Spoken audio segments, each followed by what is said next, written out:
Good morning guys, good morning, good morning. Happy Monday everyone. Ayan, day off ko na naman. Kaya ito na naman tayo.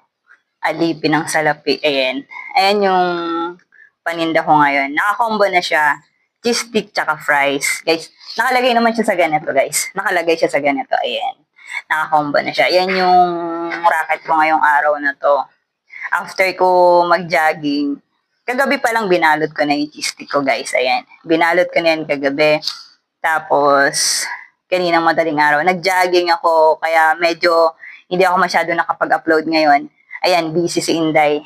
Alam niyo naman, kailangang rumakit. Marami tayong pinapaaral.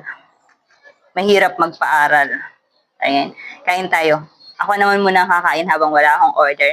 Maraming thank you sa inyong lahat. Dun sa mga star sender ko kagabi, maraming thank you.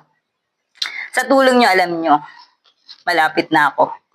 Thank you, counting for 80,000 na tayo, guys. And, ayun lang. Kahit na pinanghihinaan tayo ng loob, kahit maraming pagsubok na dumarating, tingnan nyo ako. Ang dami, hindi ko na kaya, pero nakangiti pa rin sa harapan nyo. Kasi kailangan magpatuloy para sa pamilya natin. May pangarap tayo. Iniisip ko na lang yung para sa mga anak ko. Hindi ko iniisip yung para sa sarili ko. Ang iisip ko yung pangarap ng mga anak ko. Kapag tumigil ako, para ko na rin tinigil yung pangarap ng mga anak ko. Ayun, magandang morning sa inyong lahat. Ayun. Good vibes palagi.